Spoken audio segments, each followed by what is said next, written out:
Em 6 de março de 2017, uma postagem muito preocupante foi feita no Reddit com o título: Encontrei um pedido de ajuda no Reddit de um trabalhador em uma fábrica tailandesa. Esse post se referia aos comentários feitos por um usuário chamado Fujita Giken 001 em tópicos aparentemente aleatórios. Foram 44 ao total, com o primeiro aparecendo no subreddit r/proms em 27 de fevereiro de 2017. O que mais chamava a atenção era o fato de todos os posts terem a exata mesma frase: Eu enfrento um problema muito sério de direitos humanos na Fujita Giken, Tailândia. Por favor, me ajudem.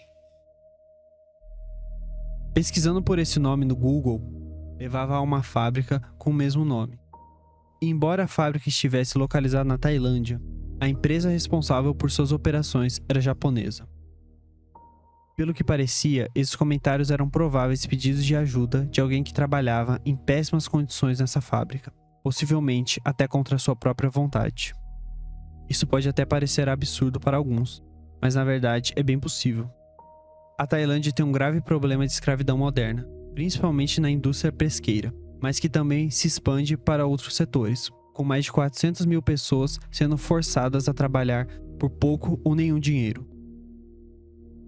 Além disso, o Japão também é conhecido por suas chamadas empresas negras, que obrigam os funcionários a trabalhar em ambientes exploratórios, com horas extras não pagas e condições deploráveis. Diante desses fatos, não é irracional imaginar um trabalhador japonês preso em uma fábrica na Tailândia sem possibilidade de fuga, e tudo o que ele pode fazer é pedir ajuda na internet. Ele provavelmente não dominava bem o inglês, o que explicaria os erros gramaticais. Além disso, a grande maioria dos comentários que ele deixou foram em subreddits bem populares, como Pics, GIFs, Space, Gaming e vários outros. O que sugere que ele também não conhecia muito bem o Reddit, e talvez apenas tenha clicado nos subreddits mais visitados, comentando no primeiro post que viu. Porém, é aqui que essa teoria começa a enfraquecer. Apesar de muitas pessoas oferecerem conselhos e tentarem ajudar, o Fujita Giken 001 nunca respondeu nem nos comentários, nem em mensagens diretas. Isso levou muitos a acreditar que os comentários não passavam de spams feito por um bot, algo que não é incomum em redes sociais como o Reddit. Mas, para muitos, essa explicação parecia muito conveniente, principalmente porque, em uma ocasião, o Fujita Giken 001 postou o comentário 2 vezes no mesmo tópico, algo que ele nunca tinha feito antes e nem fez depois. Um bot quase nunca cometeria um erro deste tipo, que sugere erro humano. Além disso, embora 44 posts possam parecer muitos para uma pessoa, é muito pouco para um bot de spam, que pode postar centenas ou até milhares de comentários em segundos. Sem contar que os comentários de Fujita Giken 001 foram postados ao longo de 4 dias, com intervalos aleatórios entre cada postagem. Em resumo, esses comentários quase certamente foram feitos por uma pessoa real. Bom, então o que realmente estava acontecendo? Esses comentários eram mesmo pedidos de socorro de alguém que estava preso em uma situação exploratória na Tailândia? Bom, isso é bem difícil de dizer. Pelo que pude encontrar sobre a Fujita Giken, não parece haver nenhuma evidência de atividade suspeita acontecendo por trás daquela fábrica. Depois que a história de Fujita Giken 001 ganhou atenção, várias pessoas chegaram a denunciar a empresa para organizações como a Anistia Internacional, mas a empresa continua ativa até hoje, e não há notícias de nada ilegal descoberto nessa fábrica da Tailândia. Ela até tem algumas dezenas de avaliações negativas no Google, mas quase todas foram postadas depois que o caso Fujita Giken 001 viralizou no Reddit. Uma teoria possível é que esses comentários foram postados por um troll ou por um concorrente tentando manchar a imagem da Fujita Giken. Contudo, não há provas que confirmem ou neguem isso. A explicação mais plausível vem de um único comentário diferente deixado por Fujita Giken 001, que fugia do padrão. Traduzido para o português dizia: Fujita Giken, estou sendo submetido a assédio de poder na Tailândia. O assédio de poder mencionado é um termo japonês específico, Power Harassment, usado para descrever assédio ou bullying no ambiente de trabalho, geralmente por um superior. Embora isso seja sério, não é tão extremo quanto a escravidão no trabalho. Bem, o que provavelmente aconteceu?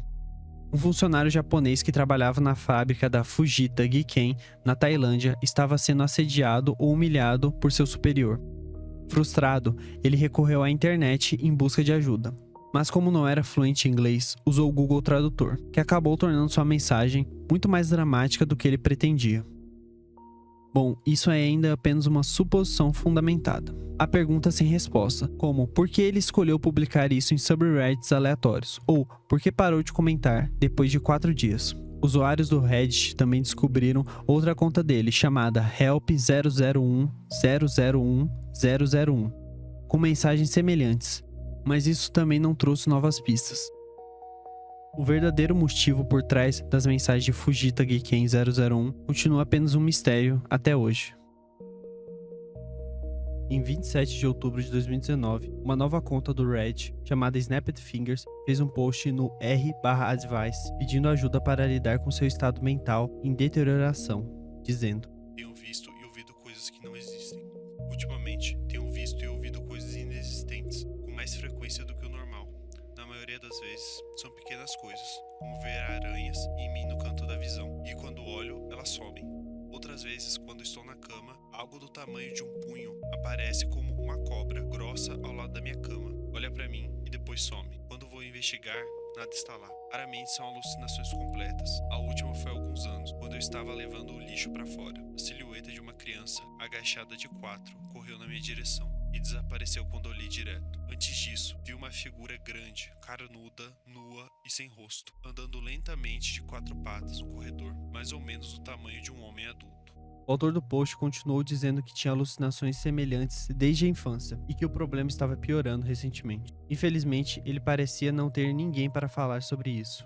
Segundo ele, os familiares diziam que era algo sobrenatural e os amigos o chutaram para fora da vida deles. Ele também explicou por que não buscava diagnóstico médico.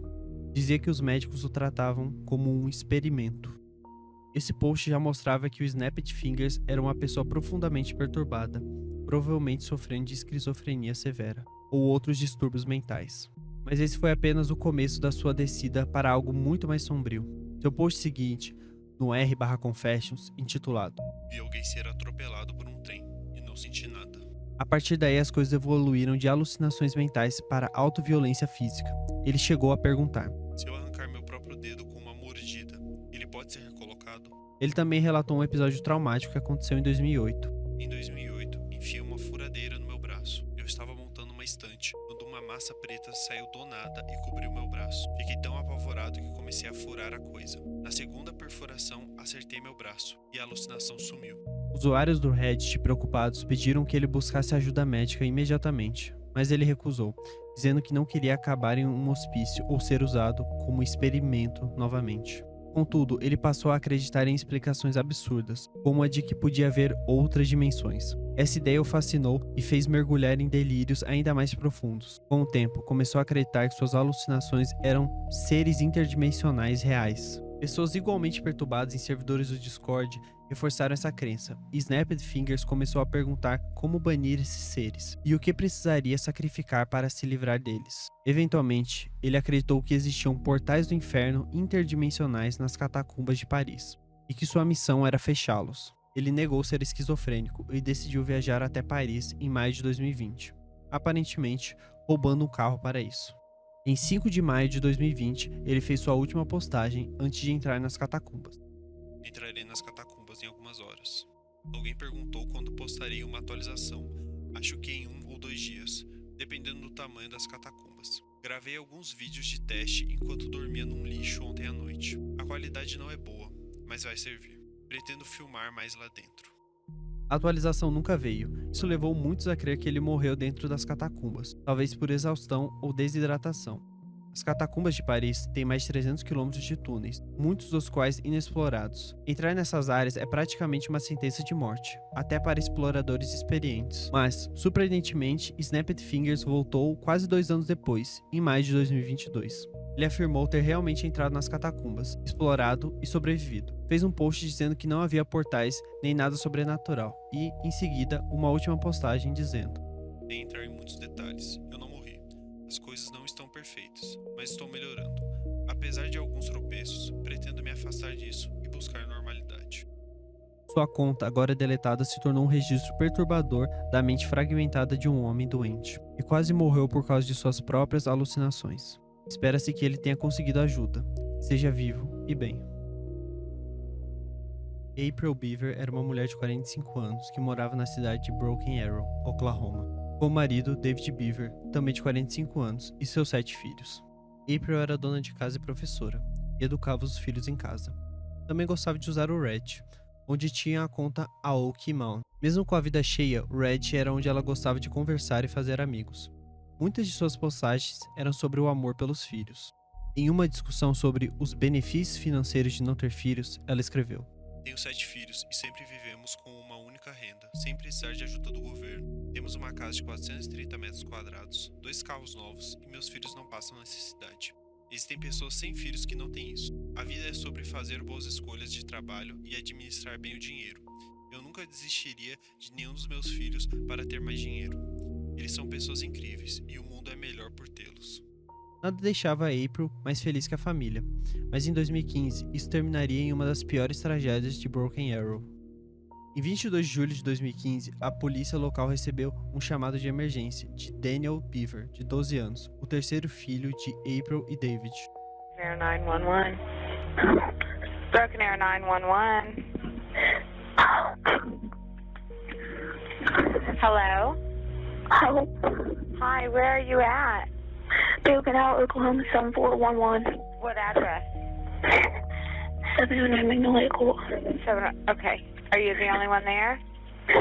No, my brother's attacking my family. Your dad is attacking your family? No, my brother. He has an idea stealing me. Oh, millions of people out. Okay, who's attacking your family? Are you there?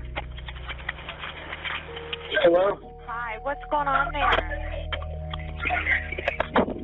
What's going on there? Hello? Hello? A ligação em pouco tempo caiu e a polícia correu até a casa. Ao arrombarem a porta, encontraram um massacre. A filha Crystal, de 13 anos, estava ensanguentada no chão, mas viva. Ela conseguiu dizer: Foram meus irmãos, Robert e Michael. Os policiais encontraram os corpos dos pais e de 4 irmãos, todos com múltiplas facadas. O de April estava com 48 ferimentos. O bebê de 2 anos, Anton, foi o único sobrevivente ileso. Robert e Michael fugiram pelos fundos da casa, mas foram capturados em uma floresta próxima. Durante o interrogatório, Robert disse ter orgulho do que fez. Eles planejavam matar a família, depois continuar pelo país, imitando assassinos em massa que admiravam na internet. Ambos foram condenados. Michael recebeu 5 penas de prisão perpétua. Robert, como mentor, recebeu 9. A conta Aoki Mom permanece abandonada, agora vista com horror, como um retrato de uma mãe amorosa, cuja vida terminou brutalmente. Em 7 de agosto de 2015, uma usuária chamada Starlime Afterlime postou em um subreddit sobre a doença Lyme, relatando seu sofrimento. A doença de Lyme arruinou minha vida. Fui diagnosticada com Lyme congênito e várias co-infecções. Sofro uma confusão mental, depressão, visão turva e perda de memória. Estou em tratamento há 1 ano e não melhoro. Sou mãe solteira, trabalho e estou afundada em dívidas. Minha médica diz que se eu parar o tratamento, pioro. Mas ela não aceita antibióticos, só fórmulas herbais caríssimas. Elas me causam alucinações e dores. Sua história era trágica, mas não batia. Ela mesma admitia que seus testes deram negativo. O diagnóstico vinha de um exame inconclusivo. Era possível que sua médica estivesse a enganando, ou que ela mesma estivesse mentindo. Mesmo assim, continuou postando. Em 21 de setembro, contou sobre um surto psicótico no mercado, dizendo que vozes ordenavam que comprasse coisas sob ameaça de dor. Ela prometeu internar-se voluntariamente e sumiu. Mas quando voltou em 2016 estava pior. Escrevia teorias da conspiração, misturando Pizzagate, subreddits, antifilhos e a doença de Lyme. Seus posts viraram delírios completos, intercalados com pedidos de ajuda incompreensíveis. Por fim, desapareceu da internet em 2019. Alguns usuários acreditam que tudo era uma farsa elaborada. Outros acham que ela sofreu uma deterioração mental real. Pouco antes de sumir, alguém alegando ser sua irmã entrou na conta e disse que ela foi hospitalizada após um incidente. Se for verdade, então Starlife Afterlime permanece como um dos casos mais tristes de colapso mental já registrados na internet.